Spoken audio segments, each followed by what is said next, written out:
Alkisah pada zaman dahulu kala, di tanah Jawa yang hijau dan berhujan lembut, hiduplah orang-orang desa yang memegang adat seperti memegang nyala pelita.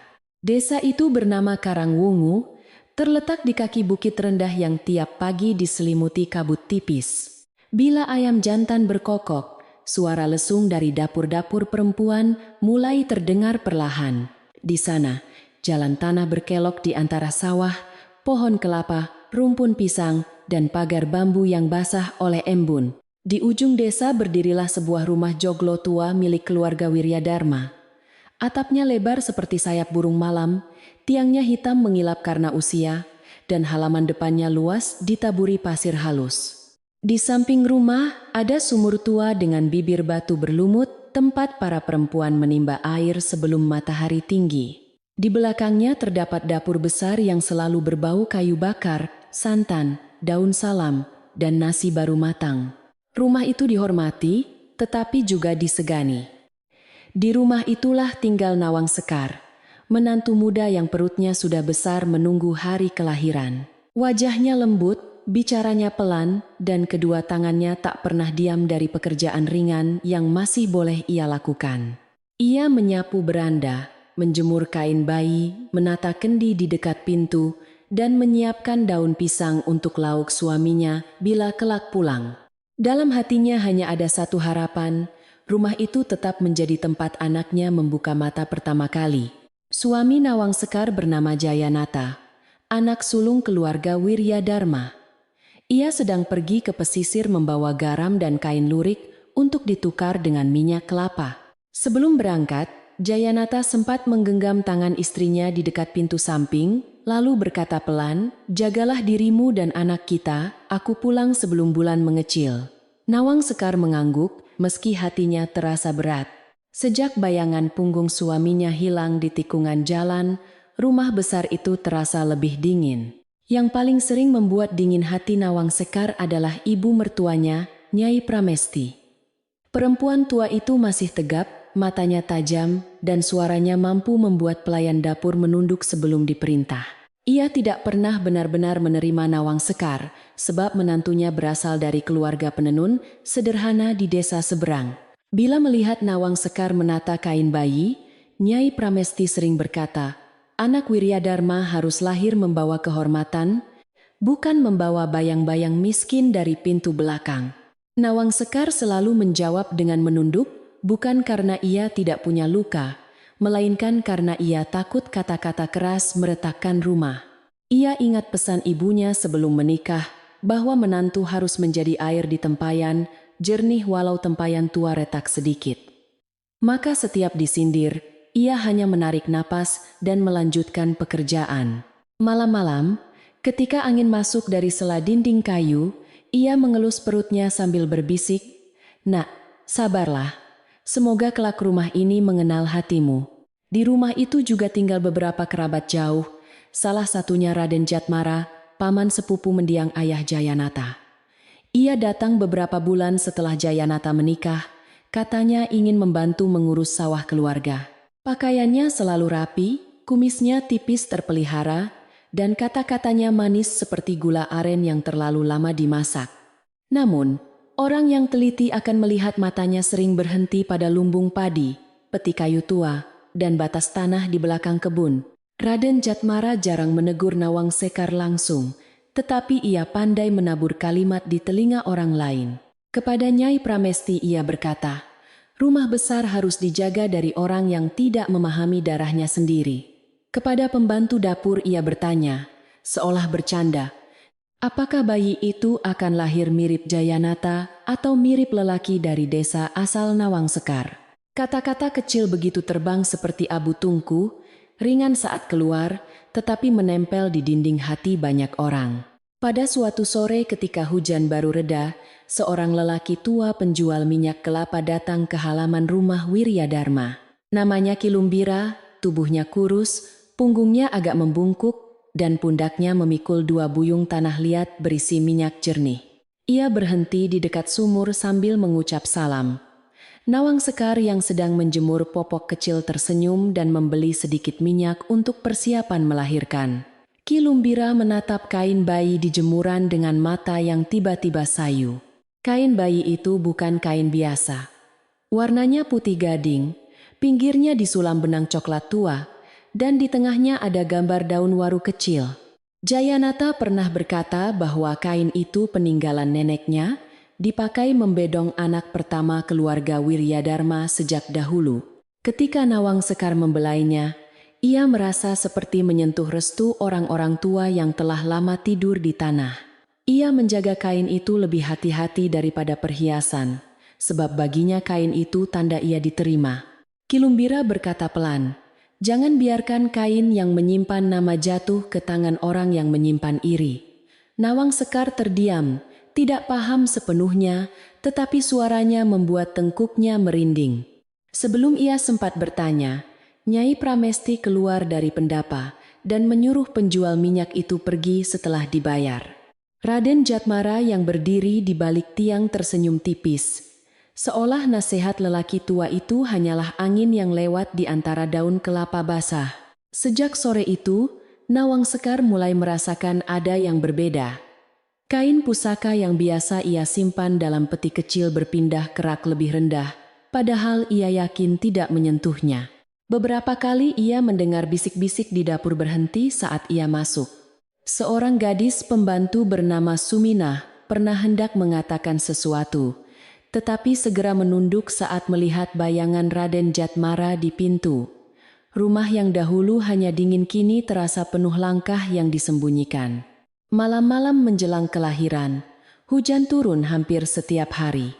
Air menetes dari ujung genting, jatuh ke tempayan dengan bunyi pelan yang berulang seperti hitungan napas. Nawang Sekar duduk di tepi dipan, kedua kakinya bengkak, wajahnya pucat namun tetap tenang. Ia memandangi pintu depan sambil berharap Jayanata muncul membawa bau laut dan garam di bajunya. Nyai Pramesti melihat dari ambang kamar, lalu berkata, "Jangan terlalu berharap pada lelaki yang sedang mencari rezeki." Nawang Sekar tidak menjawab. Ia hanya menunduk dan merapikan kain kecil yang akan dipakai menyambut bayinya. Di dalam hatinya ada takut yang tidak berani disebutkan. Ia takut melahirkan tanpa suami di sampingnya, takut anaknya ditolak, dan takut fitnah yang tak terlihat tumbuh lebih cepat daripada padi. Namun ia juga merasakan gerak lembut dari dalam rahimnya, seakan bayi itu menepuk dinding tubuhnya dan berkata bahwa mereka berdua tidak sendirian. Pada hari ke-7 setelah Ki Lumbira datang, langit Karangwungu mendung sejak pagi. Burung-burung prenjak berkicau gelisah di pagar bambu, dan anjing kampung melolong pendek di dekat lumbung. Nawang Sekar sedang mengambil air hangat di dapur ketika rasa nyeri pertama datang melingkar dari pinggang ke perut. Ia menggigit bibir, memegang tiang pintu, lalu memanggil pelan Suminah. Gadis itu terkejut dan berlari mendekat, tetapi belum sempat menolong, Nyai Pramesti sudah datang dengan wajah kaku. "Belum waktunya ribut," kata Nyai Pramesti, meski suara Nawang Sekar mulai bergetar menahan sakit. Suminah menyiapkan tikar dan air hangat, tetapi Raden Jatmara masuk ke dapur dengan langkah dibuat tenang. Di tangannya ada sehelai kain putih gading yang tampak kusut dan basah di ujungnya. Ia memandang Nyai Pramesti lalu berkata, "Kain pusaka ditemukan dekat pintu belakang, seolah hendak dibawa pergi. Mungkin ada yang ingin menjual tanda keluarga ini sebelum anaknya lahir." Nawang Sekar menatap kain itu dengan mata melebar.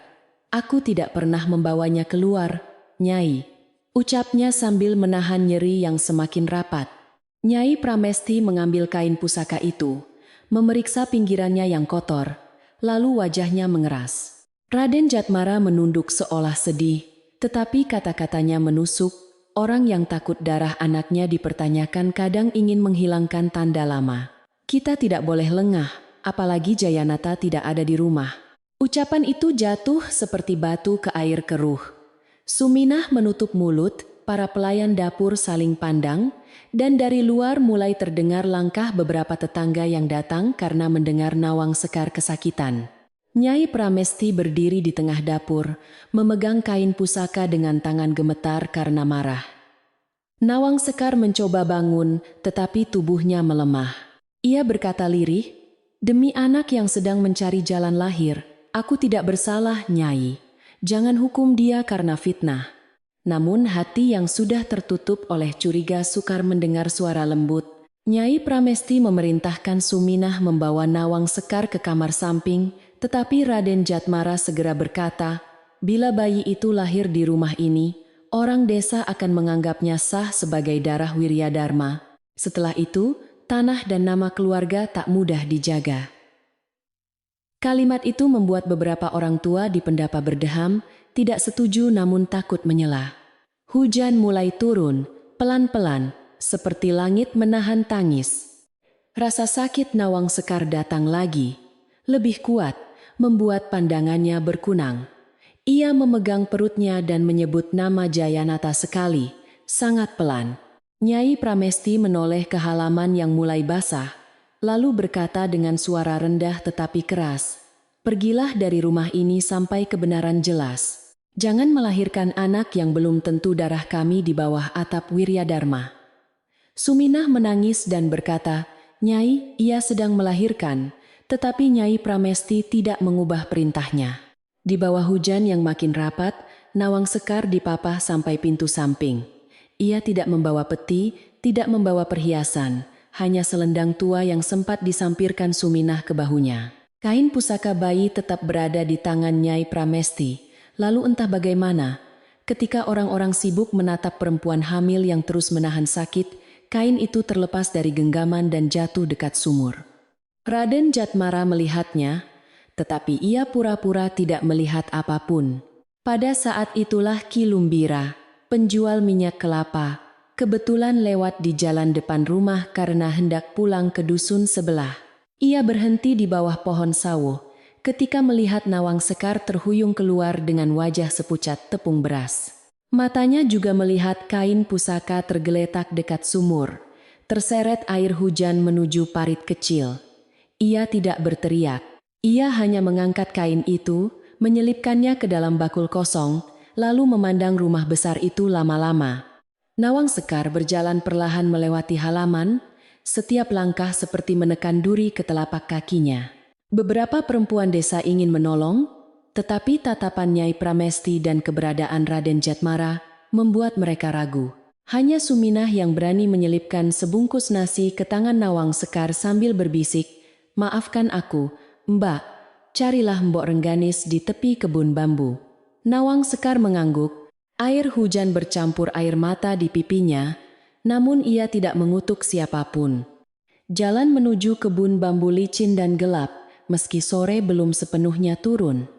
Angin membawa bau tanah basah, bunga kenanga, dan asap dapur dari rumah-rumah kecil. Nawang Sekar berhenti beberapa kali di bawah pohon pisang, menahan gelombang sakit yang datang seperti ombak dari laut jauh. Ia berbicara kepada bayinya dengan suara hampir hilang. "Bertahanlah sebentar, nak, kita mencari tempat yang tidak menolak tangismu." Dari kejauhan, kentongan maghrib mulai dipukul perlahan. Di belakangnya, rumah Wiryadharma berdiri seperti bayangan besar yang kehilangan cahaya. Orang-orang desa berkumpul di beranda masing-masing, berbisik dengan wajah cemas, sebab mereka tahu ada adat yang lebih tua daripada harta, yaitu tidak membiarkan perempuan melahirkan berjalan sendirian di bawah hujan. Tetapi bisik-bisik belum menjadi keberanian.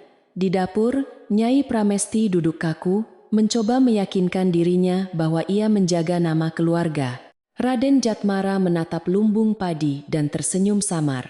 Sementara itu, Ki Lumbira menyusuri jalan lain sambil membawa kain pusaka yang basah di bakulnya. Ia tidak tahu seluruh perkara, tetapi usia mengajarinya bahwa benda yang dibuang pada hari kelahiran sering menjadi saksi bagi hari pengadilan. Di dekat tikungan, ia bertemu Mbok Rengganis, janda tua, yang mengumpulkan daun obat.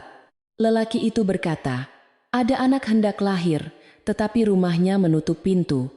Mbok Rengganis langsung mengangkat kainnya dan berjalan cepat menuju kebun bambu. Nawang Sekar akhirnya sampai di depan gubuk kecil beratap rumbia, tepat ketika lututnya hampir menyerah. Mbok Rengganis datang dari sisi jalan dan memeluk bahunya tanpa banyak tanya. "Masuklah, yang lahir malam ini jangan disambut dengan takut," katanya. hanya satu kalimat, tetapi cukup membuat Nawang Sekar menangis. Di dalam gubuk, lampu minyak dinyalakan, air dipanaskan, dan hujan mengetuk atap dengan irama lembut, seolah dunia yang luas sedang mengecil untuk memberi tempat bagi seorang ibu. Malam itu Karangwungu tidak tidur nyenyak. Di rumah besar, Nyai Pramesti menyuruh semua pintu dikunci. Namun suara hujan tetap masuk seperti pertanyaan yang tidak dapat ditolak. Raden Jatmara berkata bahwa keputusan itu perlu, bahwa kehormatan harus lebih kuat daripada kasihan. Akan tetapi, di sudut dapur, Suminah memeluk lutut dan menangis diam-diam. Di dekat sumur, air terus menetes dari bibir batu yang kosong, sementara bekas kain pusaka telah lenyap bersama saksi yang membawanya. Di gubuk Mbok Rengganis, Nawang Sekar menggenggam pinggir tikar pandan. Sakit datang dan pergi, tetapi di antara sakit itu ia mendengar suara bambu bergesekan, suara kodok dari sawah, dan doa pendek perempuan tua di sampingnya. Ia tidak lagi memikirkan hinaan, tidak lagi memikirkan tanah atau nama keluarga. Ia hanya ingin anaknya bernapas. Ketika tengah malam mendekat, tangis bayi pertama kali pecah, kecil namun jernih, mengalahkan hujan yang turun di atas Karangwungu. Mbok Rengganis mengangkat bayi itu ke dekat lampu minyak. Bayi laki-laki itu merah, kuat, dan di bahunya tampak tanda kecil menyerupai daun waru. Samar tetapi nyata.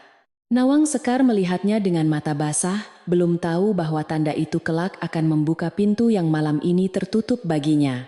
Ia hanya mengecup kening anaknya dan berbisik, "Kencana Aji, jadilah cahaya yang tidak membakar siapapun." Di luar, Ki Lumbira berdiri di bawah hujan, menjaga kain pusaka dalam diam. Menjelang fajar, hujan berhenti dan kabut turun dari bukit seperti selimut tua. Desa Karangwungu tampak tenang, tetapi ketenangan itu bukan lagi ketenangan yang sama. Di satu sisi desa, rumah besar Wiryadharma memulai hari dengan pintu tertutup rapat. Di sisi lain, dalam gubuk bambu sederhana, seorang ibu memeluk bayinya yang baru lahir tanpa dendam yang terucap. Orang-orang belum tahu bahwa dari tangis kecil malam itu, setahun kemudian seluruh rumah besar akan belajar harga dari ketidakadilan. Pagi setelah Kencana Aji lahir, matahari muncul malu-malu di balik bukit Karangwungu. Gubuk Mbok Rengganis masih berbau air hangat, daun sirih, dan asap kayu basah. Nawang Sekar berbaring di atas tikar pandan dengan tubuh lemah, tetapi matanya tidak lepas dari bayi kecil di lengannya. Anak itu tidur dengan napas halus, sesekali menggerakkan bibir seperti mengecap mimpi. Mbok Rengganis menaruh semangkuk bubur encer di dekatnya dan berkata, "Ibu yang baru melahirkan harus makan, agar air matanya tidak menjadi satu-satunya tenaga." Nawang Sekar mencoba tersenyum, walau bibirnya pucat dan kering. Ia menerima bubur itu sedikit demi sedikit, sementara di luar, daun bambu saling bergesekan ditiup angin pagi. Ki Lumbira duduk di beranda gubuk, menjemur kain pusaka bayi yang semalam ia selamatkan dari dekat sumur. Kain putih gading itu tampak kusam, tetapi sulaman daun warunya tetap jelas. Ia tidak banyak bicara, hanya sesekali menoleh ke dalam, memastikan ibu dan bayi itu masih bernapas tenang. Ketika kabar kelahiran bayi itu sampai ke rumah-rumah desa, orang-orang Karangwungu mulai berbisik dari sumur umum hingga pinggir sawah. Ada yang berkata Nawang Sekar terlalu malang untuk dibicarakan, ada yang berkata keluarga besar tidak mungkin mengusir tanpa alasan. Di warung kelapa milik Pak Tirtayasa, para lelaki menyesap kopi hitam sambil menundukkan suara. Seorang penumbuk padi berkata, "Perempuan melahirkan seharusnya dijaga, bukan dilepas ke hujan," tetapi orang lain segera memandang jalan menuju rumah Wiryadharma. Rumah Wiryadharma sendiri tampak lebih sunyi daripada biasanya. Pintu pendapa tetap terbuka, tetapi tidak banyak orang berani masuk. Nyai Pramesti duduk di kursi panjang, memegang tasbih kayu, wajahnya keras seperti tanah kering yang lama tidak disentuh hujan. Ia telah mendengar bayi itu lahir hidup, namun ia menyimpan kabar itu dalam hati seperti bara kecil. Raden Jatmara datang membawa secangkir teh dan berkata lembut, "Nyai tidak perlu goyah, kadang kasihan menjadi pintu bagi kehancuran nama keluarga." Kata-kata itu masuk ke telinga Nyai Pramesti seperti ramuan pahit yang dipercaya sebagai obat. Ia mengangguk pelan. Meski di balik dadanya ada suara lain yang menanyakan, apakah tangis bayi semalam benar-benar layak ditolak. Raden Jatmara melihat keraguan itu, lalu menambahkan bahwa orang desa sedang memperhatikan dan keluarga besar harus tampak tegas. Ia berkata, bila kita ragu hari ini, besok semua orang akan merasa berhak menuntut tempat di bawah atap ini. Maka Nyai Pramesti kembali diam. Sementara itu, Suminah terus dihantui wajah Nawang Sekar ketika meninggalkan pintu samping. Gadis pembantu itu bekerja seperti biasa, mencuci periuk, menanak nasi, menyapu abu dapur, tetapi tangannya sering berhenti sendiri. Ia tahu kain pusaka semalam sempat jatuh dekat sumur, lalu hilang sebelum Nyai menyadarinya. Ia juga melihat Raden Jatmara berdiri terlalu dekat dengan peti kecil Nawang Sekar sehari sebelumnya. Namun lidah Suminah seperti diikat ketakutan, sebab ia hanyalah anak yatim yang menumpang upah di rumah besar. Menjelang siang, Raden Jatmara memanggil 2 buruh sawah ke belakang lumbung. Ia berbicara sambil memberi mereka sirih dan uang kecil, lalu berkata bahwa desa harus diberi pengertian. Menurutnya, Nawang Sekar pergi bukan karena diusir, melainkan karena malu setelah ketahuan hendak membawa pusaka keluarga. Ia meminta mereka menyampaikan cerita itu dengan hati-hati, seolah cerita itu datang dari telinga mereka sendiri. Buruh-buruh itu mengangguk ragu, tetapi uang di telapak tangan membuat langkah mereka berat sekaligus patuh. Maka sore itu, kabar berubah bentuk seperti asap dapur yang ditiup angin. Di dekat pematang, orang berkata Nawang Sekar membawa kain pusaka.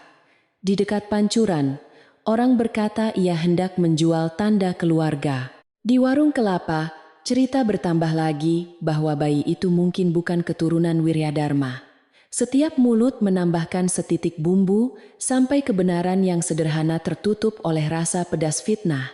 Karangwungu mulai ramai, bukan oleh kentongan bahaya, melainkan oleh bisik-bisik yang lebih tajam dari duri bambu.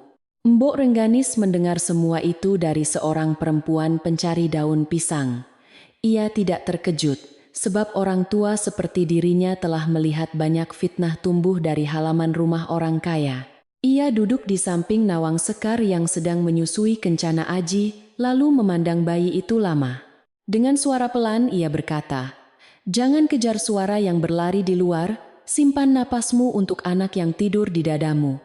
Nawang Sekar menunduk, dan air matanya jatuh tanpa suara ke kain pembungkus bayi. Hari-hari pertama setelah melahirkan berjalan lambat.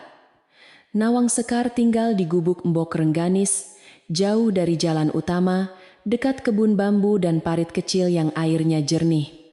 Ia belajar menggendong Kencana Aji sambil menahan nyeri tubuhnya sendiri. Bila malam turun, ia mendengar bunyi gamelan latihan dari kejauhan, suara jangkrik di sela rumput, dan kadang langkah orang lewat yang sengaja melambat di depan gubuk. Tidak semua datang untuk menolong, sebagian datang hanya untuk memastikan kabar buruk punya wajah. Ada seorang perempuan desa bernama Nyi Walirah yang pertama berani masuk membawa nasi jagung dan sayur kelor. Ia menatap Nawang Sekar dengan kasihan, tetapi juga takut. "Aku tidak tahu benar salahnya, Nak. Aku hanya tahu bayi tidak boleh lapar," katanya sambil meletakkan bakul kecil. Nawang Sekar mengucapkan terima kasih dengan suara lirih. Setelah Nyi Walirah pergi, 2 perempuan lain menunggunya di jalan dan bertanya apa yang dilihatnya. Dari situlah cerita baru kembali berjalan, bercampur iba, curiga, dan rasa ingin tahu. Di rumah Wiryadharma, Nyai Pramesti semakin sulit tidur. Setiap malam, ia mendengar seolah ada bayi menangis dari arah sumur, padahal halaman kosong dan hanya lampu minyak yang bergoyang ditiup angin. Ia memanggil Suminah untuk menambah kayu bakar, memeriksa pintu, dan menutup jendela. Suminah pernah berbisik bahwa mungkin Nyai perlu mengirim bubur kepada Nawang Sekar, tetapi Nyai Pramesti menatapnya tajam. "Jangan ajari aku menjaga rumahku sendiri," katanya. Lalu kembali meremas ujung selendang. Raden Jatmara tidak menyia-nyiakan kegelisahan itu. Ia mulai mengusulkan agar surat-surat tanah diperiksa, katanya demi memastikan tidak ada celah bagi anak yang belum diakui. Ia membawa peti kayu tua dari ruang tengah ke pendapa, membukanya di hadapan Nyai Pramesti dengan wajah penuh hormat. Di dalam peti ada gulungan lontar, tanda gadai lama, dan peta batas sawah. Tetapi Raden Jatmara sebenarnya mencari sesuatu yang lain, yaitu kunci kecil yang kabarnya pernah disimpan bersama gelang perak menantu pertama. Gelang perak itu tidak ada di peti, karena sebelum pergi berdagang, Jayanata telah memberikannya kepada Nawang Sekar. Gelang itu sederhana, dihiasi ukiran sulur melati, tetapi bagi keluarga Wiryadharma, ia berarti penerimaan. Hanya Nyai Pramesti yang pura-pura lupa bahwa gelang itu pernah ia lihat melingkar di tangan menantunya saat selamatan 7 bulan kandungan. Ketika Raden Jatmara menanyakan gelang tersebut, Nyai Pramesti mengernyit. "Mungkin dibawa perempuan itu," ujarnya, dan kalimat itu membuat mata Raden Jatmara berkilat. Sejak saat itu, orang-orang asing mulai lewat di sekitar gubuk Mbok Rengganis. Ada pedagang tempe yang terlalu sering berhenti. Ada pemuda pengambil kayu yang bertanya apakah Nawang Sekar membawa perhiasan. Ada pula anak kecil yang disuruh menghitung berapa banyak barang di dalam gubuk. Mbok Rengganis melihat semua itu dengan mata tua yang jernih. Suatu sore ia duduk di depan pintu, mengasah pisau kecil untuk memotong kunyit, lalu berkata kepada Nawang Sekar, "Barang yang dicari orang serakah biasanya bukan yang paling berkilau." Nawang Sekar teringat gelang perak di dalam buntalan kainnya. Gelang itu ia simpan bukan karena ingin mempertahankan harta, melainkan karena itu satu-satunya tanda bahwa Jayanata pernah menerimanya dengan kasih. Ia mengeluarkannya ketika Kencana Aji tidur, lalu memperhatikan ukiran sulur yang halus. Di bagian dalam gelang, ada celah kecil yang selama ini tidak ia sadari. Saat ditekan perlahan, celah itu membuka sedikit, seperti mulut rahasia yang terlalu lama diam. Di dalamnya terselip serpihan kertas minyak yang digulung rapat. Nawang Sekar tidak berani membukanya sendiri saat itu. Tangannya gemetar, takut rahasia kecil itu membawa perkara lebih besar. Ia memanggil Mbok Rengganis, dan perempuan tua itu duduk di sampingnya dengan lampu minyak di antara mereka. Kertas itu dibuka pelan-pelan. Tampak tulisan tangan Jayanata yang dikenal Nawang Sekar. Isinya bukan panjang, hanya pesan bahwa gelang perak menjadi tanda sah penerimaan Nawang Sekar dan anaknya sebagai bagian rumah Wiryadharma. Di bawah tulisan itu ada kap keluarga yang samar. Mbok Rengganis menarik napas panjang. Ia tidak terkejut sepenuhnya, tetapi wajahnya menjadi lebih serius. "Simpan ini baik-baik. Jangan keluarkan sebelum mata yang tepat melihatnya," katanya. Nawang Sekar mengangguk, lalu menyembunyikan kembali kertas itu ke dalam gelang.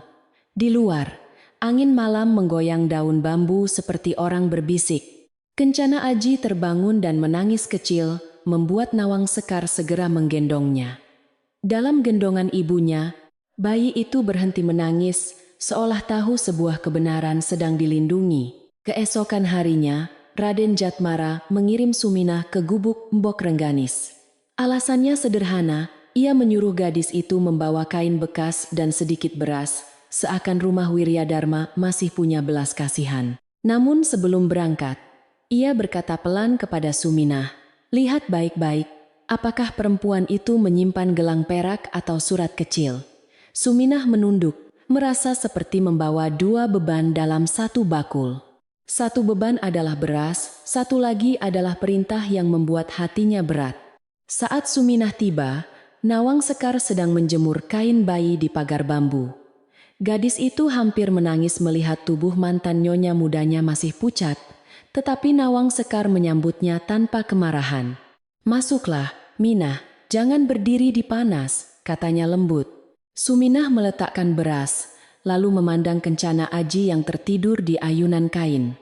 Ia melihat tanda kecil di bahu bayi itu ketika kainnya tersingkap, tanda seperti daun waru yang sangat mirip dengan tanda lahir Jayanata saat kecil. Suminah menutup mulut, matanya membesar. Ia ingat pernah memandikan Jayanata kecil bersama pelayan tua, dan tanda di bahunya selalu menjadi bahan cerita keluarga.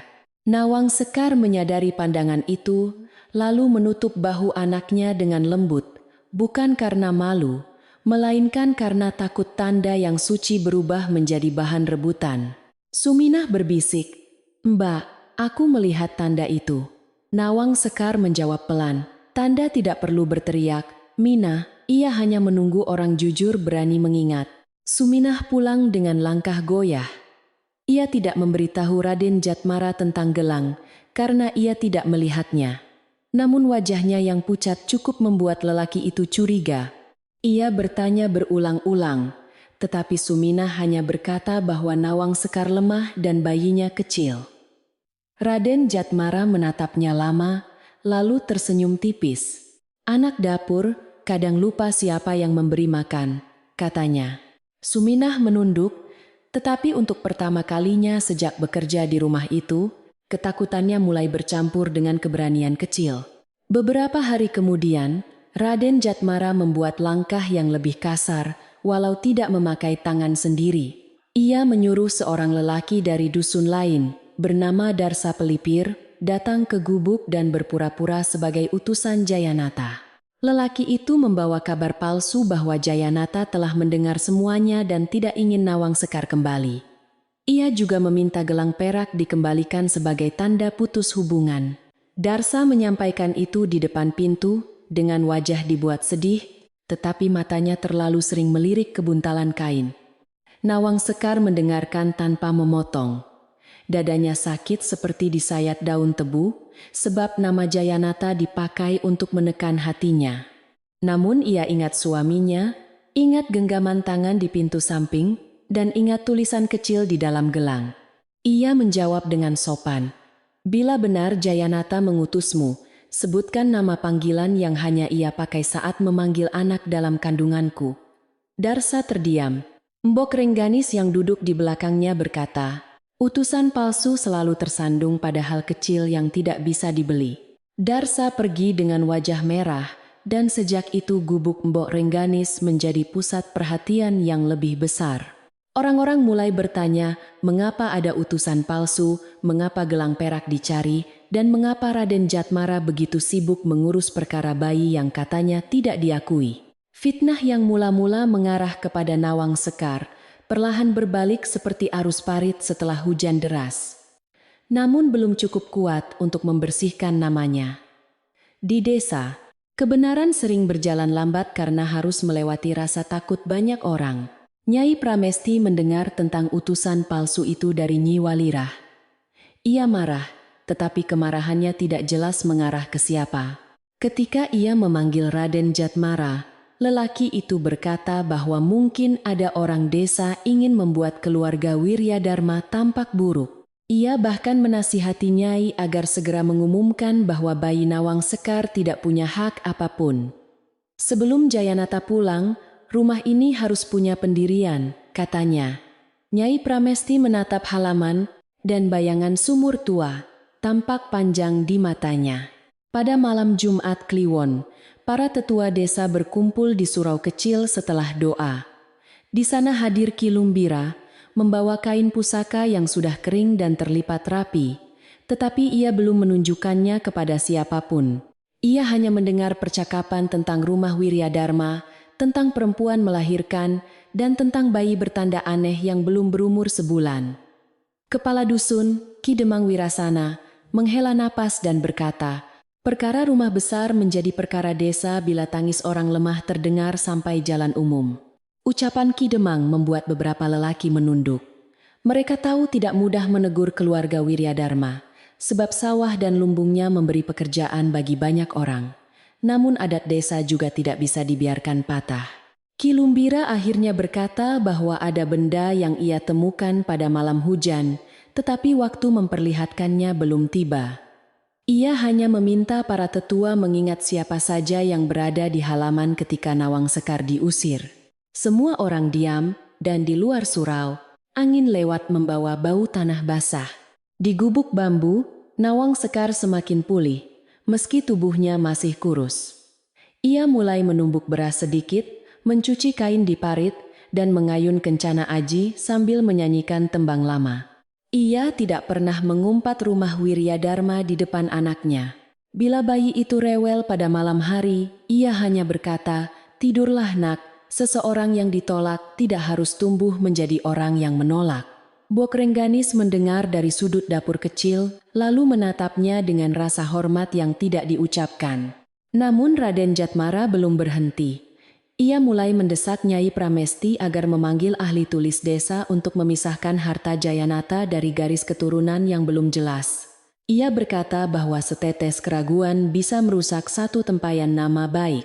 Nyai Pramesti akhirnya menyetujui pertemuan kecil di Pendapa, mengundang beberapa kerabat dan saksi. Dari mulut ke mulut, kabar itu sampai ke gubuk. Nawang Sekar memeluk Kencana Aji lebih erat, sebab ia tahu badai belum selesai, hanya berpindah tempat. Mbok Rengganis menyiapkan daun pepaya untuk obat pahit, lalu duduk di samping Nawang Sekar yang termenung. Perempuan tua itu tidak memberi banyak nasihat, sebab nasihat yang terlalu banyak kadang menjadi beban bagi hati yang sedang letih. Ia hanya berkata, "Datanglah kelak dengan bukti, bukan dengan tangis."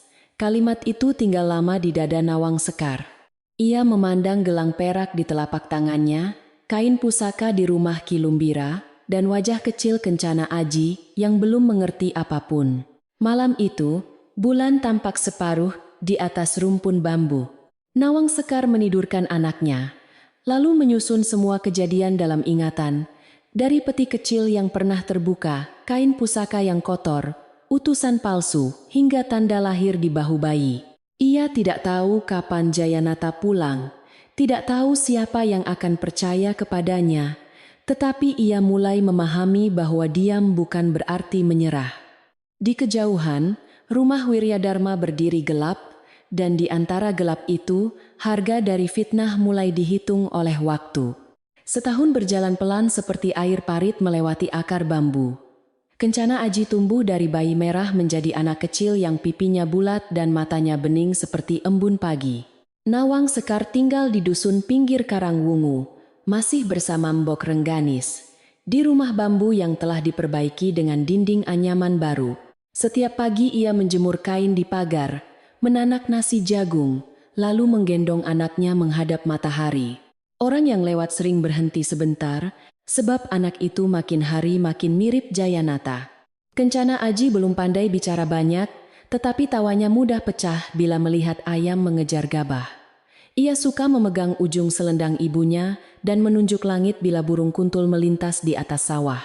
Di bahu kirinya, tanda daun waru makin jelas, warnanya kecoklatan lembut di kulitnya yang cerah. Nawang Sekar selalu menutupinya dengan kain tipis saat keluar rumah. Bukan karena malu, melainkan karena ia tahu tanda yang membawa kebenaran kadang juga mengundang tangan-tangan yang ingin merampas. Dalam setahun itu, Nawang Sekar belajar bekerja dengan sabar. Ia menenun kain kasar, membuat minyak urut dari serai dan kelapa, serta membantu Mbok Rengganis meracik daun obat untuk ibu-ibu desa. Upahnya tidak banyak, tetapi cukup untuk membeli beras, garam, dan sedikit gula aren. Ia tidak pernah datang meminta ke rumah Wiryadharma, meski rumah itu sebenarnya tempat suaminya. Bila orang bertanya mengapa ia tidak menuntut, ia hanya tersenyum dan berkata, "Pintu yang ditutup dari dalam tidak perlu dipukul setiap hari." Namun rumah Wiryadharma tidak menjadi lebih tenteram setelah Nawang Sekar pergi. Mula-mula hanya lumbung padi yang terasa cepat kosong, padahal panen tidak buruk. Lalu beberapa buruh sawah berhenti bekerja, katanya ingin mencari tempat yang lebih adem hatinya. Sapi milik keluarga itu sering lepas dari kandang, sumur tua mendadak berbau lumpur, dan lampu di Pendapa kerap padam sendiri saat malam. Orang desa mulai berkata pelan, rumah yang menolak tangis ibu akan mendengar tangis dari dindingnya sendiri. Nyai Pramesti makin kurus, meski wajahnya tetap keras di depan orang.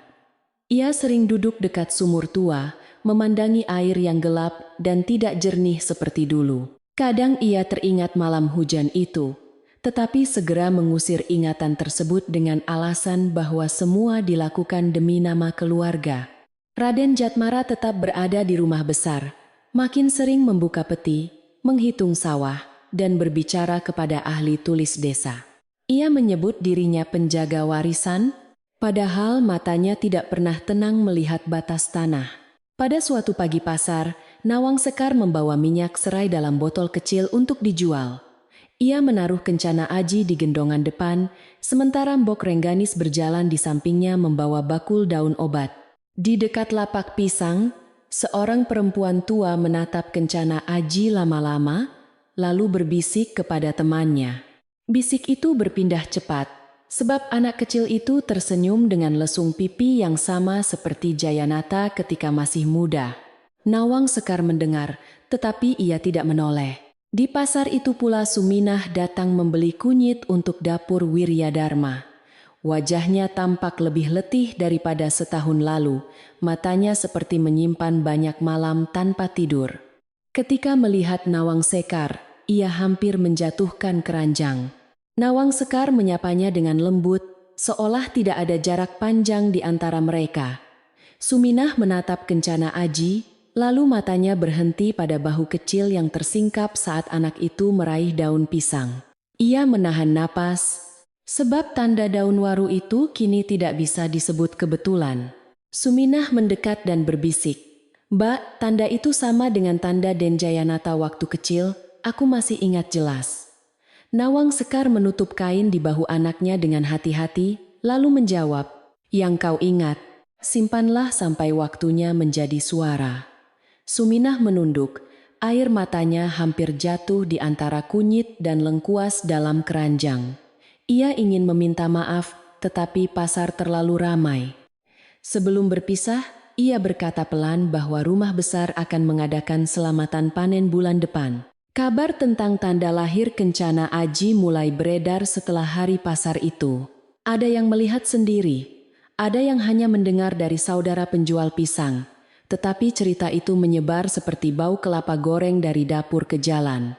Orang-orang yang dulu ragu mulai mengingat bahwa Jayanata memang punya tanda serupa. Beberapa lelaki tua bahkan bercerita bahwa mendiang Wiryadharma, ayah Jayanata, juga memiliki tanda kecil di bahunya. Fitnah lama belum runtuh, tetapi dindingnya mulai retak oleh ingatan banyak orang. Raden Jatmara mendengar kabar itu dari seorang buruh yang masih bekerja di sawah keluarga. Wajahnya tetap tenang, tetapi jari-jarinya mengetuk meja pendapa berkali-kali. Ia tahu tanda lahir sulit dibantah bila semua orang menghubungkannya dengan garis keluarga. Maka ia membuat cerita baru, bahwa tanda pada bayi bisa saja dibuat dengan ramuan panas saat masih kecil. Cerita itu terdengar ganjil, tetapi ia menyebarkannya kepada orang yang mudah takut. Ia juga semakin keras mencari gelang perak yang masih berada di tangan Nawang Sekar. Suatu malam, saat angin kemarau membawa debu halus ke dalam rumah bambu, Nawang Sekar membuka kembali gelang perak pemberian Jayanata. Lampu minyak menyala kecil di dekat tikar tempat Kencana Aji tidur. Ia menekan celah rahasia gelang itu dan mengeluarkan gulungan kertas minyak yang selama ini disimpan.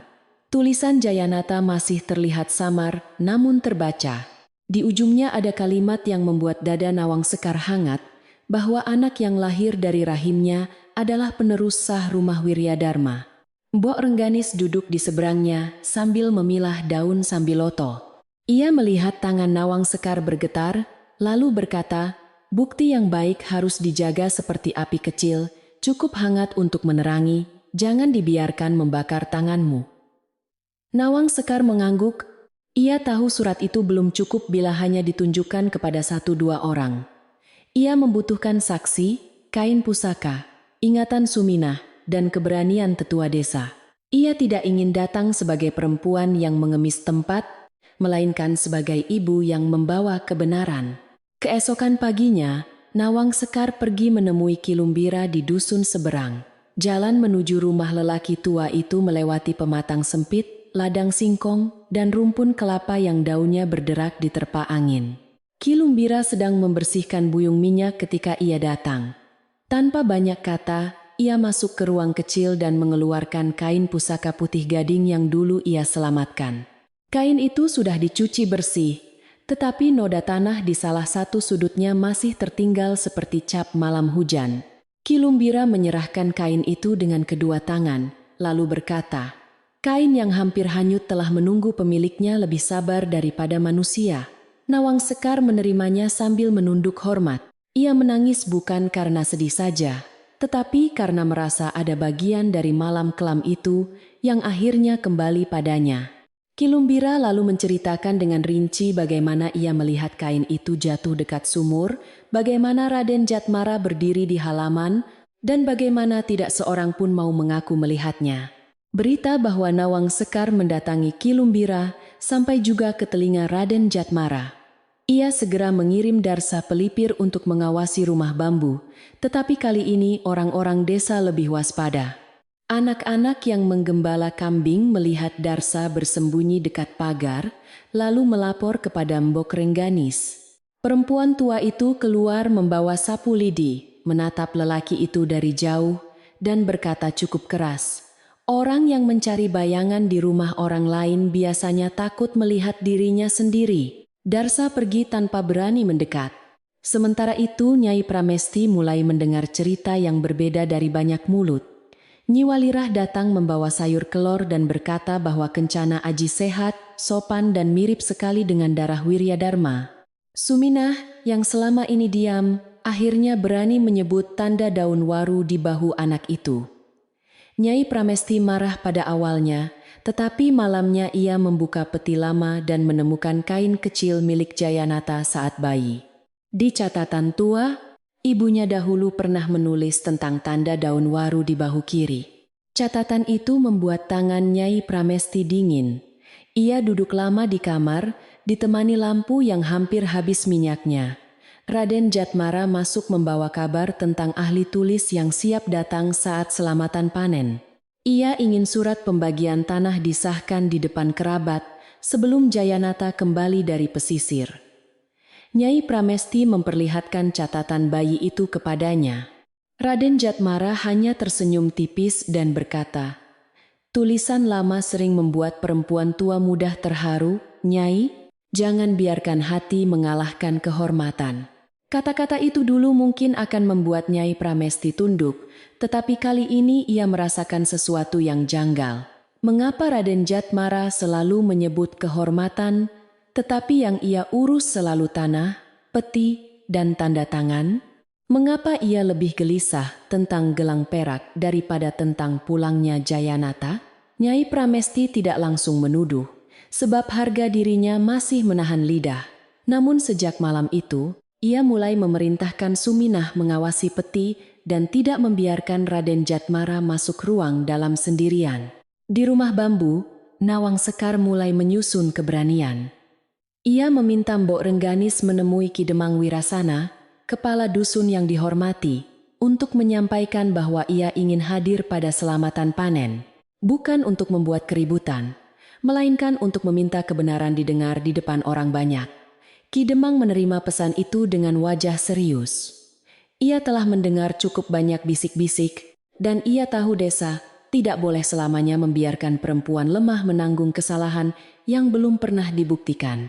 Ki Demang lalu mengundang dua tetua lain, Ki Lumbira dan Nyi Walirah, untuk duduk di surau setelah sembahyang sore. Mereka membicarakan semua tanda dengan hati-hati, dari kain pusaka, surat dalam gelang, tanda lahir, hingga cerita utusan palsu. Tidak ada yang ingin mempermalukan rumah Wiryadharma. Tetapi lebih tidak pantas lagi bila rumah besar dibiarkan membesarkan dusta. Ki Demang berkata, pada hari panen, padi yang baik dan rumput yang menumpang harus dipisahkan di depan mata banyak orang. Hari-hari menjelang selamatan panen terasa panjang. Nawang Sekar mencuci kain pusaka dengan air bunga kenanga, lalu mengeringkannya di tempat teduh. Ia tidak memakai perhiasan apapun selain gelang perak yang menjadi bukti. Untuk Kencana Aji, ia menjahit baju kecil dari kain lurik sederhana, tidak mewah tetapi bersih. Anak itu belum memahami perkara orang dewasa, ia hanya tertawa saat ibunya mengukur lengan bajunya. Nawang Sekar mencium keningnya dan berbisik, "Kita datang bukan untuk membenci, Nak, hanya untuk pulang kepada benar." Pada malam sebelum selamatan, hujan turun sebentar, mirip hujan setahun lalu, tetapi lebih lembut dan tidak menakutkan. Nawang Sekar tidak bisa tidur. Ia duduk di dekat pintu, memandangi jalan tanah yang mengarah ke Karangwungu. Mbok Rengganis duduk di sampingnya, menyeduh teh serai dalam cangkir tanah. Perempuan tua itu berkata, "Esok, jangan biarkan suara keras membuat hatimu lupa jalan." Nawang Sekar mengangguk. Di dalam dirinya ada takut, tetapi juga ada tenang yang tumbuh dari kesabaran panjang. Di rumah Wiryadharma, persiapan selamatan berlangsung ramai. Dapur mengepul oleh nasi tumpeng, ayam bumbu kuning, urap sayur, dan jenang merah putih. Pendapa disapu bersih, tikar digelar, dan lampu minyak digantung di tiang-tiang utama. Raden Jatmara tampak sibuk mengatur tempat duduk para kerabat, seolah dialah tuan rumah sebenarnya. Ia menyimpan beberapa lembar surat tanah di balik baju, berniat meminta ahli tulis membacakannya setelah doa panen.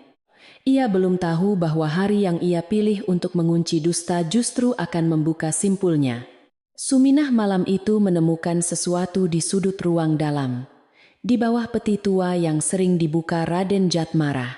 Sebuah serpihan surat dengan kap keluarga tertinggal di sana, berisi tulisan Jayanata yang menyebut ia telah menitipkan pesan kepada ibunya sebelum pergi. Suminah gemetar, sebab ia sadar surat asli mungkin pernah disembunyikan atau dirobek. Ia menyelipkan serpihan itu ke balik kain pinggangnya. Untuk pertama kalinya, ia tidak menangis karena takut, melainkan karena tahu esok ia harus berbicara. Pagi selamatan datang dengan kabut tipis di kaki bukit. Orang-orang desa berjalan menuju rumah Wiryadharma membawa hasil kebun, pisang, kelapa, dan bunga untuk doa panen. Di jalan lain, Nawang Sekar berjalan perlahan menggendong Kencana Aji, ditemani Mbok Rengganis, Ki Lumbira, Nyi Walira, dan dua tetua dusun.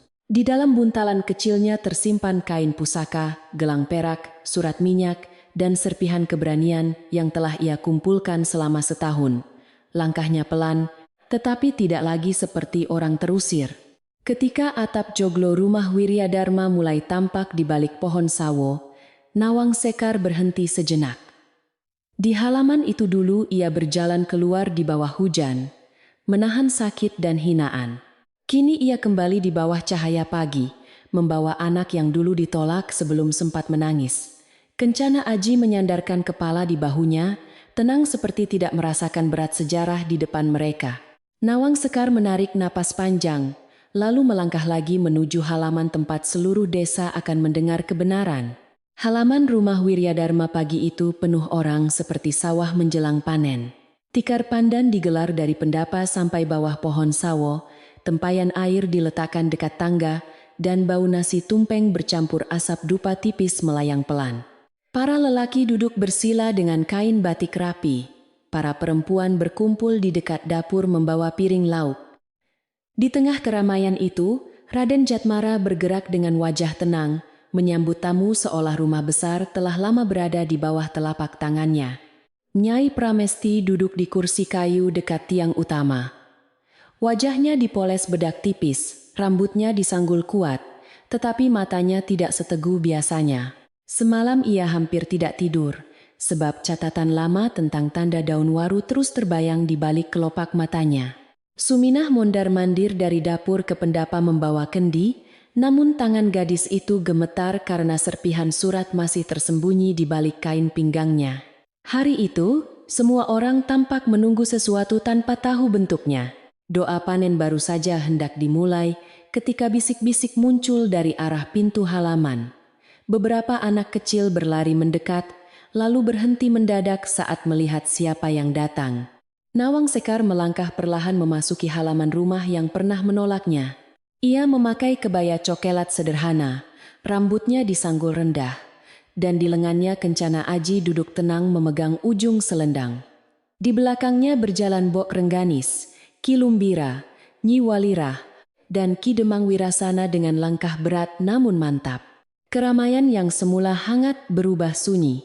Sendok berhenti di atas piring, percakapan patah di tengah napas, Bahkan ayam di dekat lumbung seperti ikut menahan suara.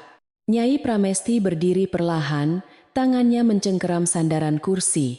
Raden Jatmara cepat-cepat maju beberapa langkah, wajahnya tetap dibuat ramah meski matanya berkilat gelisah. Ia berkata, "Selamatan panen bukan tempat untuk membuka luka lama, Nawang Sekar." Tetapi perempuan itu menunduk hormat dan menjawab, "Aku datang bukan membawa luka. Aku membawa kebenaran." Ki Demang mengangkat tangan, meminta orang-orang tetap duduk. Suaranya rendah, tetapi cukup kuat untuk memenuhi pendapa. Ia berkata bahwa setiap orang yang datang pada hari panen membawa hak untuk didengar, apalagi perkara ini telah menjadi bisik-bisik seluruh desa selama setahun. Raden Jatmara hendak menyela, namun beberapa tetua memandangnya tajam. Nawang Sekar berdiri dekat tangga pendapa, tidak maju terlalu dekat, seolah ia masih menghormati batas rumah yang pernah mengusirnya saat tubuhnya lemah. Kencana Aji memandang orang banyak tanpa takut. Anak itu meraih kalung kayu kecil di leher ibunya, lalu tertawa pendek ketika melihat cahaya menyentuh kendi tembaga. Suara tawa kecil itu membuat beberapa perempuan menundukkan wajah, sebab mereka teringat malam hujan ketika bayi itu tidak diberi tempat di rumah besar. Nyai Pramesti menatap anak itu lama-lama. Lesung pipi, bentuk mata, dan garis dahi Kencana Aji membuat hatinya bergetar, tetapi harga diri masih menahan langkahnya. Nawang Sekar membuka buntalan kain yang dibawanya. Dari sana ia mengeluarkan kain pusaka putih gading bersulam daun waru. Orang-orang tua segera berbisik, sebab mereka mengenal kain itu sebagai bedong keluarga Wiryadharma yang telah dipakai turun-temurun. Raden Jatmara tersenyum miring dan berkata, "Justru kain itu bukti ia pernah membawanya pergi." Ki Lumbira maju perlahan, membungkuk kepada Nyai Pramesti, lalu berkata, "Aku yang mengambil kain ini dari dekat sumur pada malam hujan, bukan dari tangan perempuan itu." Semua mata berpindah kepada Ki Lumbira. Lelaki tua itu menceritakan dengan tenang bagaimana ia lewat saat Nawang Sekar diusir, bagaimana kain itu tergeletak di dekat sumur terseret air, dan bagaimana ia melihat Raden Jatmara berdiri cukup dekat untuk mengetahuinya. Ia tidak menuduh dengan suara keras, hanya menyusun kejadian seperti orang menata kelapa di bakul. Raden Jatmara tertawa kecil, tetapi tawanya tipis dan kering. Ia berkata, "Ingatan orang tua sering bercampur kabut hujan." Mbok Rengganis menatapnya dari samping Nawang Sekar. Perempuan tua itu tidak marah, tetapi suaranya jelas saat berkata, "Kabut hujan tidak membuat orang lupa wajah yang pura-pura tidak melihat." Beberapa orang desa mengangguk pelan. Mereka ingat malam itu. Ingat bagaimana Raden Jatmara berdiri di halaman sementara Nawang Sekar berjalan keluar. Nyai Pramesti memandang sumur tua di sisi rumah, dan untuk pertama kalinya, tempat itu tampak seperti mulut yang menyimpan kesaksian terlalu lama. Raden Jatmara segera mengubah arah pembicaraan. Ia berkata bahwa kain pusaka saja tidak membuktikan darah seorang anak. Ia menuding Kencana Aji dengan telunjuk yang segera diturunkannya ketika beberapa perempuan berseru tidak suka. Nawang Sekar tetap tenang. Ia menyibak sedikit kain di bahu kiri anaknya, memperlihatkan tanda lahir berbentuk daun waru. Desis pelan terdengar di antara orang-orang tua. Nyi Walirah berkata, "Aku pernah melihat tanda seperti itu pada Jayanata kecil saat ia dimandikan di sumur ini." Suminah, yang sejak tadi berdiri di dekat tiang dapur, tiba-tiba maju dengan wajah pucat. Ia berlutut di depan Nyai Pramesti, bukan karena disuruh, melainkan karena lututnya tak sanggup menahan beban hati. Ia berkata, "Nyai, hamba juga melihat tanda itu pada Den Jayanata waktu kecil. Dan hamba melihat Raden Jatmara sering membuka peti Nyonya Nawang sebelum malam pengusiran." Pendapa kembali sunyi.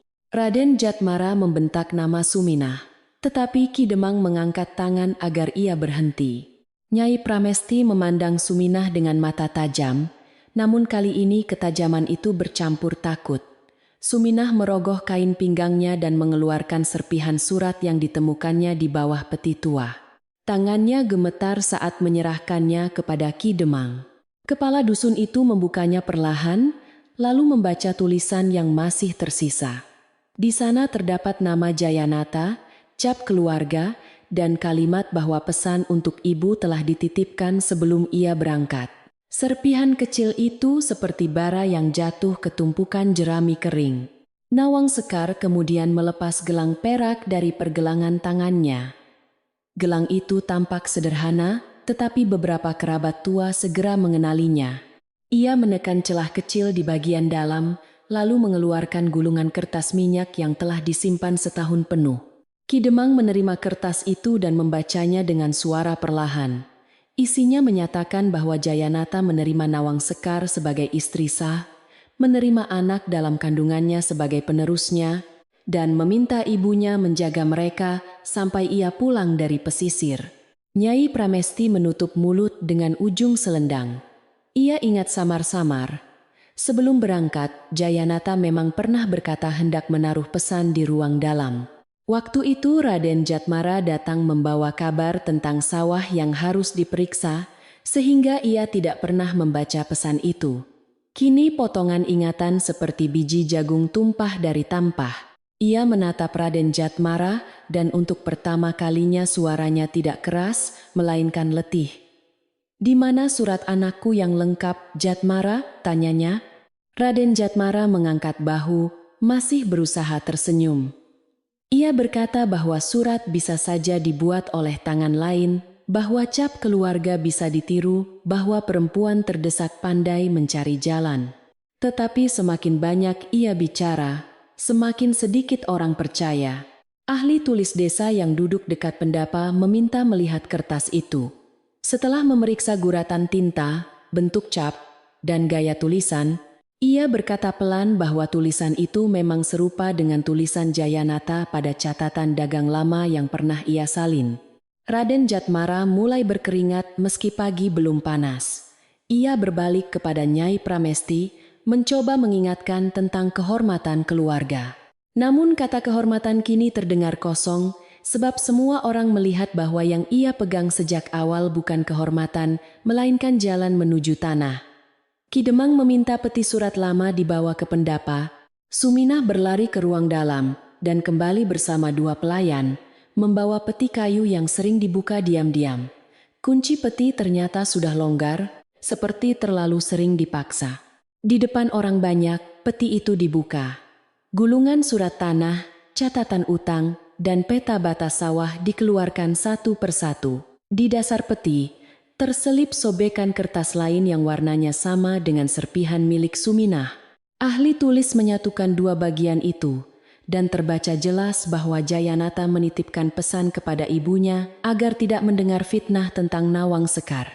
Ia bahkan menulis bahwa Raden Jatmara pernah menanyakan bagian tanah dengan cara yang membuatnya tidak nyaman sebelum berangkat berdagang.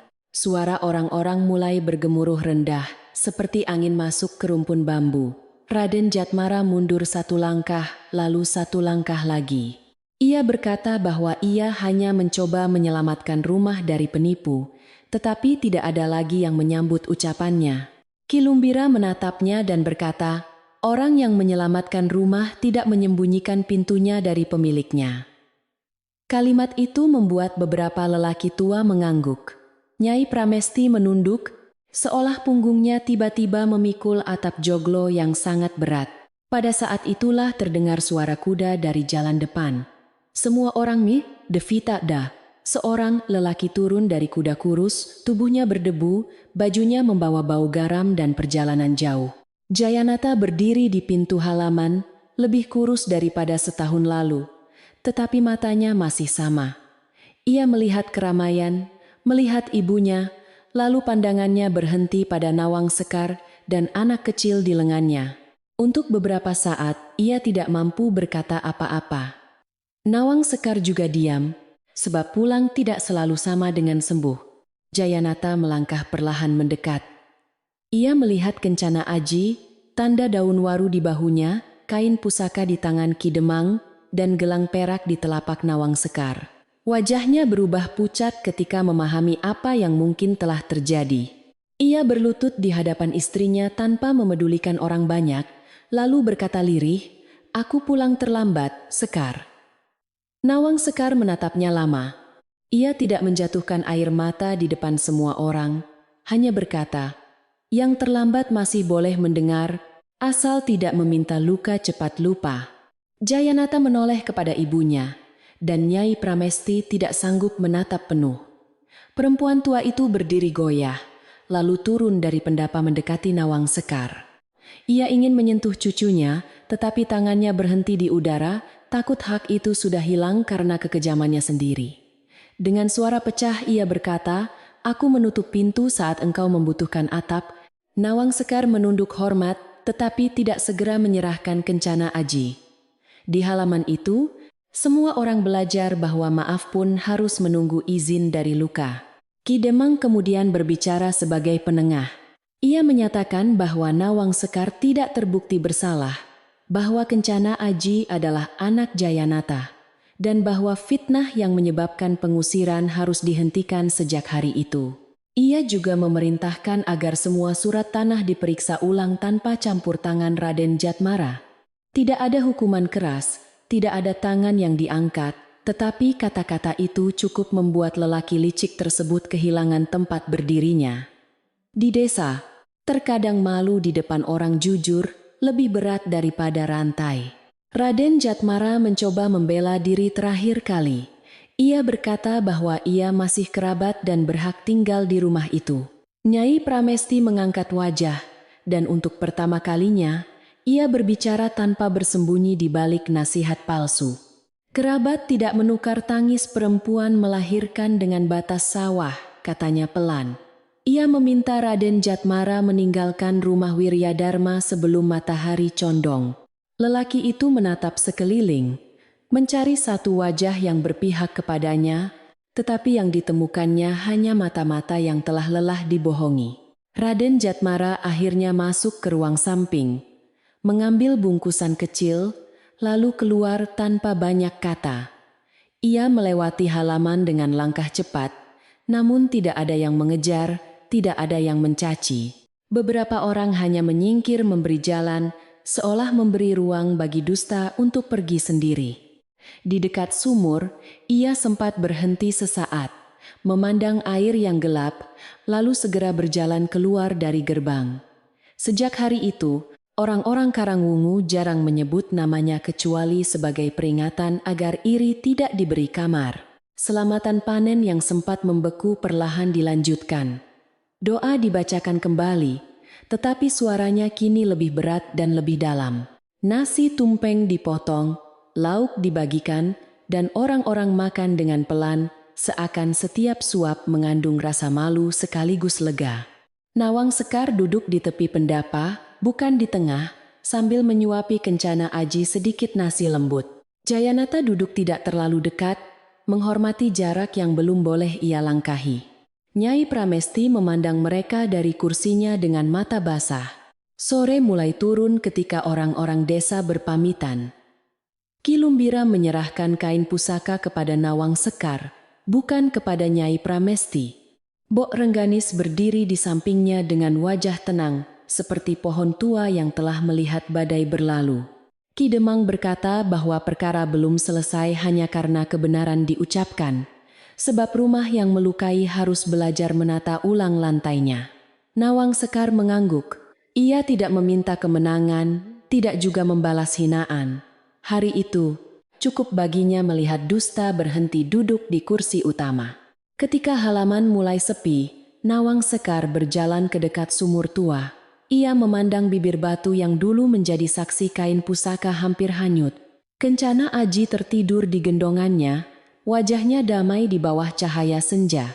Jayanata berdiri beberapa langkah di belakang, tidak berani memanggil terlalu keras. Nyai Pramesti juga datang perlahan, lalu meletakkan semangkuk air bunga di tepi sumur. Tidak ada upacara besar, hanya diam yang panjang. Di dalam diam itu, rumah Wiryadharma mulai mendengar kebenaran pulang. Malam setelah selamatan panen, rumah Wiryadharma tidak segera tidur. Lampu minyak masih menyala di pendapa, sisa tumpeng ditutup daun pisang, dan halaman yang siang tadi penuh suara kini hanya ditemani jangkrik. Nawang Sekar belum masuk ke ruang dalam. Ia duduk di tepi beranda, menggendong Kencana Aji yang tidur lelap setelah lelah melihat banyak wajah. Jayanata duduk beberapa langkah darinya, tidak berani mendekat sebelum diizinkan. Di antara mereka terbentang tahun yang panjang, meski jaraknya hanya selebar tikar. Nyai Pramesti berdiri di dekat pintu, memegang mangkuk kecil berisi air hangat. Biasanya ia memerintah orang lain, tetapi malam itu ia sendiri yang membawa air untuk Nawang Sekar. Tangannya gemetar ketika meletakkannya di samping menantunya. "Minumlah sedikit," katanya pelan. Tidak memakai suara perempuan yang dahulu membuat dapur membeku. Nawang Sekar menunduk hormat dan menerima mangkuk itu. Ia minum seteguk, lalu meletakkannya kembali. Tidak ada ucapan maaf panjang, sebab beberapa luka memang tidak sanggup menerima kata terlalu banyak sekaligus. Jayanata akhirnya berbicara dengan suara yang lebih rendah daripada bunyi angin di pagar bambu. Ia menceritakan bahwa perjalanannya ke pesisir terganggu banjir, lalu ia jatuh sakit di rumah saudagar garam. Surat-surat yang ia kirim tidak pernah sampai, mungkin tersesat, mungkin tertahan oleh tangan yang tidak jujur. Namun ia tidak menjadikan itu tameng. Ia berkata, "Aku seharusnya pulang lebih cepat, atau menitipkan penjagaan lebih kuat." Nawang Sekar mendengar tanpa memalingkan wajah, tetapi tangannya mengusap punggung Kencana Aji dengan tenang. Di dapur, Suminah membersihkan periuk dengan mata merah. Ia telah berbicara di depan orang banyak, tetapi setelah keberanian lewat, tubuhnya baru terasa lemas. Mbok Rengganis menghampirinya dan membantu mengangkat bakul nasi sisa. Gadis itu berbisik bahwa ia terlambat mengatakan kebenaran. Perempuan tua itu tidak memarahinya, hanya berkata, benih yang terlambat tumbuh tetap bisa memberi teduh bila tidak dicabut lagi. Suminah menunduk, lalu menangis diam-diam, bukan karena takut kepada rumah besar, melainkan karena hatinya mulai lega. Keesokan paginya, kabut turun rendah di halaman. Kencana Aji terbangun lebih dulu, menunjuk ayam jantan yang mengais tanah dekat lumbung. Ia tertawa, dan tawa itu terdengar asing di rumah Wiryadharma yang setahun terakhir terlalu banyak menyimpan curiga. Nyai Pramesti keluar membawa bubur beras dan pisang kukus. Ia berhenti di depan Nawang Sekar, lalu bertanya apakah cucunya boleh diberi makan. Nawang Sekar memandang anaknya, lalu memandang perempuan tua itu. Dengan pelan ia berkata, "Sedikit saja, Nyai." Tangannya masih suka menumpahkan. Nyai Pramesti menerima izin kecil itu seperti menerima hujan pertama setelah kemarau panjang. Ia duduk di lantai, bukan di kursi tinggi, lalu menyuapi Kencana Aji dengan sendok kayu. Anak itu menatapnya sebentar, kemudian membuka mulut karena lapar. Setiap suap membuat mata Nyai Pramesti berkaca-kaca. Dulu ia menolak tangis anak itu sebelum lahir, kini ia diberi kesempatan mendengar kunyahan kecilnya. Orang-orang dapur melihat dari jauh, tidak berani bicara keras, sebab pagi itu terasa seperti kain robek yang sedang dijahit perlahan. Namun Nawang Sekar tidak langsung kembali tinggal di kamar lamanya. Setelah makan pagi, ia meminta kepada Jayanata agar disiapkan paviliun kecil di sisi pekarangan, dekat pohon belimbing dan tidak jauh dari sumur. Rumah itu dulu dipakai menyimpan alat tenun almarhum nenek Jayanata. Jayanata tampak terkejut, tetapi ia mengangguk tanpa membantah. Nawang Sekar berkata pelan, "Aku tidak ingin pergi lagi, tetapi aku juga belum sanggup tidur di kamar yang mengeluarkanku." Kata-kata itu diterima semua orang dengan diam. Sejak hari itu, paviliun kecil dibersihkan. Suminah menyapu lantainya, Jayanata memperbaiki daun pintu, dan beberapa perempuan desa membawa tikar baru. Mbok Rengganis menata tungku kecil di sudut belakang agar Nawang Sekar dapat memasak untuk anaknya sendiri. Kain pusaka putih gading dilipat rapi dan disimpan di peti kecil dekat dipan, bukan sebagai kebanggaan, melainkan sebagai pengingat. Di dinding digantungkan gelang perak dalam kantong kain, sebab Nawang Sekar tidak ingin bukti menjadi perhiasan yang dipamerkan setiap hari. Hari-hari berikutnya berjalan pelan. Jayanata setiap pagi datang membawa air dari sumur, lalu meletakkannya di depan paviliun tanpa memaksa masuk. Kadang ia duduk di tangga, bermain dengan kencana Aji yang mulai berani merangkak ke arahnya. Anak itu menyentuh jari ayahnya, tertawa, lalu kembali kepada ibunya. Jayanata menerima setiap gerak kecil itu sebagai pemberian, bukan hak yang boleh dituntut. Dalam hatinya, ia belajar bahwa menjadi ayah bukan hanya soal darah, tetapi soal hadir dengan sabar. Nyai Pramesti juga berubah, meski perubahan orang tua sering tampak seperti matahari di balik mendung, lambat dan malu. Ia tidak lagi mencela asal-usul Nawang Sekar. Bila ingin membantu, ia bertanya lebih dulu, meski lidahnya terasa kaku karena lama terbiasa memerintah. Pada suatu sore, ia membawa kain batik tua miliknya dan berkata bahwa kain itu boleh dijadikan selimut kencana Aji. Nawang Sekar menerima sambil menunduk. Nyai Pramesti hampir tersenyum, tetapi air mata lebih cepat sampai di wajahnya. Desa Karangwungu mulai membicarakan perkara itu dengan nada berbeda. Di warung kelapa, orang tidak lagi berbisik bahwa Nawang Sekar membawa noda, melainkan berkata bahwa kesabaran perempuan kadang lebih kuat daripada pagar batu. Di sumur umum, para ibu mengingatkan anak gadis mereka agar tidak cepat percaya pada mulut manis orang yang mengincar harta. Namun tidak semua cerita menjadi pujian. Ada juga yang menyesali diri karena dulu melihat Nawang Sekar berjalan di bawah hujan, tetapi tidak cukup berani menahan langkahnya. Ki Demang Wirasana memerintahkan pemeriksaan surat tanah dilakukan kembali. Ahli tulis desa duduk 3 hari di pendapa, menyalin batas sawah, nama pemilik, dan bagian warisan dengan teliti. Ternyata beberapa catatan telah diberi tanda aneh oleh Raden Jatmara, seolah hendak dipindahkan kepemilikannya setelah waktu tepat. Tidak ada keributan besar. Surat-surat itu diperbaiki, disaksikan para tetua, dan nama Kencana Aji dicatat sebagai anak Jayanata. Nyai Pramesti menandatangani dengan tangan gemetar, seakan setiap goresan tinta menebus sebutir kesalahan. Raden Jatmara tidak kembali ke rumah Wiryadharma. Ada yang berkata ia pergi ke pasar jauh di balik bukit, ada yang berkata ia menumpang di rumah kerabat yang tak banyak bertanya. Karangwungu tidak mengejarnya. Orang desa hanya mengingat perkaranya ketika melihat seseorang terlalu rajin memuji kehormatan sambil menghitung tanah orang lain. Darsa Pelipir, lelaki yang dulu menjadi utusan palsu, datang suatu sore meminta maaf kepada Mbok Rengganis. Perempuan tua itu hanya memberinya air minum dan menyuruhnya bekerja jujur mulai hari itu. Pada suatu petang, hujan turun ringan, tidak deras seperti malam pengusiran. Nawang Sekar duduk di ambang paviliun, menenun kain kecil sambil memperhatikan Kencana Aji bermain dengan tempurung kelapa. Jayanata datang membawa payung daun, lalu duduk di bawah tangga karena tidak ingin mengotori lantai. Ia berkata bahwa ia tidak meminta Nawang Sekar melupakan semuanya, hanya memohon diizinkan ikut memperbaiki hari-hari mendatang.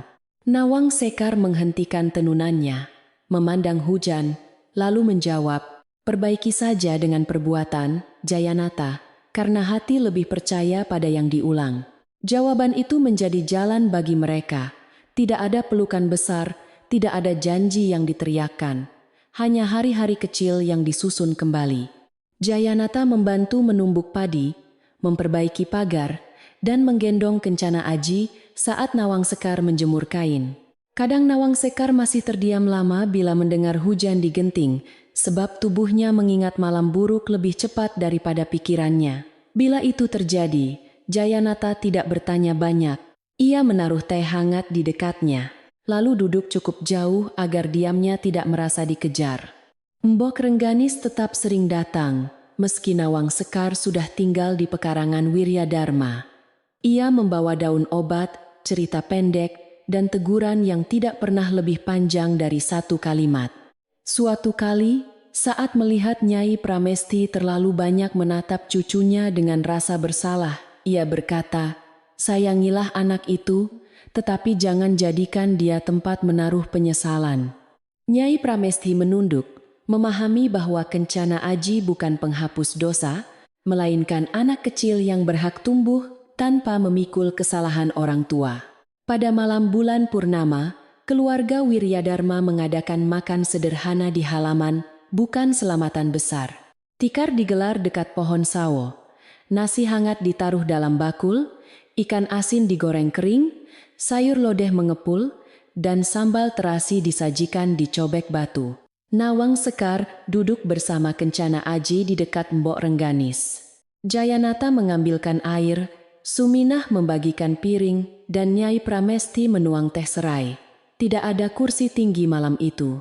Semua duduk hampir sejajar, seperti tanah mengingatkan manusia dari mana mereka berasal. Kencana Aji berjalan tertatih di atas tikar, membuat semua orang menahan napas, lalu tertawa pelan ketika ia jatuh terduduk tanpa menangis.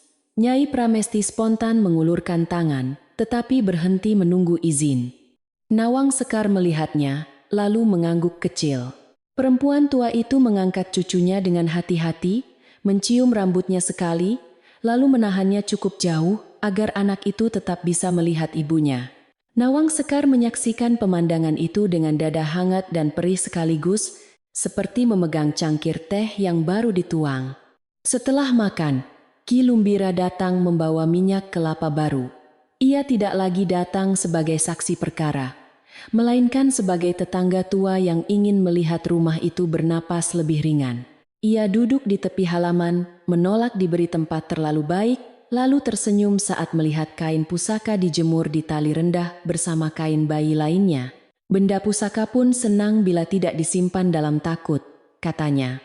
Nawang Sekar mengangguk, sebab kini kain itu tidak lagi menjadi alat tuduhan, melainkan selimut saat malam berangin. Musim berganti dari hujan ke kemarau. Sawah keluarga Wiryadharma mulai dikerjakan lagi oleh buruh yang dulu sempat pergi. Mereka kembali bukan karena takut, melainkan karena melihat rumah itu belajar menundukkan kepala. Di lumbung, padi ditata rapi dan pintunya tidak lagi dikunci berlapis seperti menyimpan curiga. Nyai Pramesti meminta sebagian hasil panen diberikan kepada ibu-ibu yang baru melahirkan di desa. Ia tidak mengumumkan alasannya, tetapi semua orang tahu dari mana niat itu berakar. Nawang Sekar perlahan mulai masuk ke dapur besar, meski tetap pulang tidur ke paviliun kecil. Ia mengajari Suminah menenun pola daun waru di pinggir kain, bukan untuk menjual kesedihan, melainkan untuk mengingat bahwa tanda keluarga seharusnya melindungi, bukan menyakiti. Jayanata kadang memperhatikan dari pintu, lalu tersenyum saat Kencana Aji merangkak mengejar gulungan benang. Suasana dapur yang dulu penuh bisik kini dipenuhi bunyi sendok, air mendidih, dan tawa kecil yang tidak perlu dijelaskan. Pada suatu sore yang teduh, Nawang Sekar berjalan sendiri ke sumur tua. Airnya sudah jernih kembali setelah dibersihkan bersama-sama oleh para lelaki desa. Ia menimba satu ember, membasuh tangannya, lalu menatap bayangannya di permukaan air. Di tempat itulah kain pusaka dulu hampir hanyut, dan di dekat tempat itu pula kebenaran akhirnya pulang. Ia tidak mengucap kutuk, tidak pula mengucap kemenangan. Ia hanya berkata dalam hati bahwa anaknya kelak harus tahu, ibunya pernah terluka, tetapi tidak membiarkan luka menjadi rumah. Jayanata datang membawa Kencana Aji di gendongan. Anak itu menunjuk air sumur dan tertawa melihat bayangan sendiri bergoyang. Nawang Sekar menoleh, lalu untuk pertama kalinya sejak kembali, ia membiarkan Jayanata berdiri sangat dekat. Tidak ada kata besar di antara mereka. Jayanata berkata pelan bahwa paviliun kecil akan tetap menjadi milik Nawang Sekar selama ia menghendakinya. Nawang Sekar menjawab bahwa suatu hari mungkin ia akan masuk lagi ke rumah utama, tetapi hanya bila hatinya sudah berjalan mendahului kakinya. Menjelang malam, mereka bertiga kembali ke halaman. Nyai Pramesti duduk di beranda menunggu dengan teh serai dan pisang rebus. Mbok Rengganis sedang bercerita kepada Suminah tentang burung hantu yang tidak selalu membawa pertanda buruk. Angin membawa bau tanah, kayu bakar, dan nasi yang baru matang. Di kejauhan, anak-anak desa berlarian mengejar kunang-kunang. Rumah Wiryadharma tidak menjadi sempurna, tetapi menjadi lebih manusiawi. Kadang, rumah yang baik bukan yang tidak pernah salah, melainkan yang mau membuka pintu setelah belajar dari gelap. Pada akhir musim kemarau, Karangwungu mengadakan kenduri kecil di surau untuk menyambut hujan pertama. Nawang Sekar datang membawa kencana aji yang kini sudah mampu menyebut kata ibu dengan jelas. Orang-orang menyapanya tanpa rasa canggung seperti dahulu. Beberapa perempuan muda mendekat meminta nasihat tentang merawat bayi, dan ia menjawab dengan lembut tanpa merasa lebih tinggi. Nyai Pramesti duduk di belakangnya, tidak lagi malu terlihat mengikuti menantunya. Jayanata membantu membagikan nasi berkat, sambil sesekali memandang keluarganya dengan syukur yang tenang. Ketika hujan pertama turun malam itu, semua orang berteduh di beranda surau dan tertawa karena pakaian mereka basah. Nawang Sekar mengulurkan tangan keluar, membiarkan beberapa titik hujan jatuh di telapak tangannya. Setahun lalu hujan menjadi saksi pengusiran. Kini hujan yang sama seperti mencuci debu dari jalan pulang. Kencana Aji tertawa melihat air menetes dari atap. Mbok Rengganis berdiri di samping Nawang Sekar dan berkata, "Hujan tidak memilih atap, tetapi manusia dapat memilih hati yang teduh." Lama setelah itu, orang-orang Karangwungu masih mengingat kisah perempuan yang diusir saat hendak melahirkan dan kembali bukan untuk membakar rumah, melainkan menyalakan pelita. Anak-anak yang tumbuh di desa itu mendengar cerita Kencana Aji sebagai anak yang membawa tanda daun waru, bukan tanda dendam. Rumah Wiryadharma tetap berdiri di ujung desa, dengan paviliun kecil di sisinya, sumur yang jernih, dapur yang hangat, dan halaman tempat teh serai selalu disuguhkan saat senja turun perlahan. Pada suatu malam yang sangat tenang, Nawang Sekar duduk di beranda paviliun sambil menidurkan Kencana Aji. Dari rumah utama terdengar suara Nyai Pramesti batuk pelan, lalu suara Jayanata menutup pintu lumbung. Bintang-bintang menggantung di atas pohon kelapa, dan angin membawa bau bunga kenanga dari pagar. Nawang Sekar mengecup kening anaknya, lalu memejamkan mata. Di jalan desa, seorang lelaki tua berkata kepada cucunya bahwa rumah yang pernah keras akhirnya menjadi teduh ketika kebenaran dibiarkan pulang.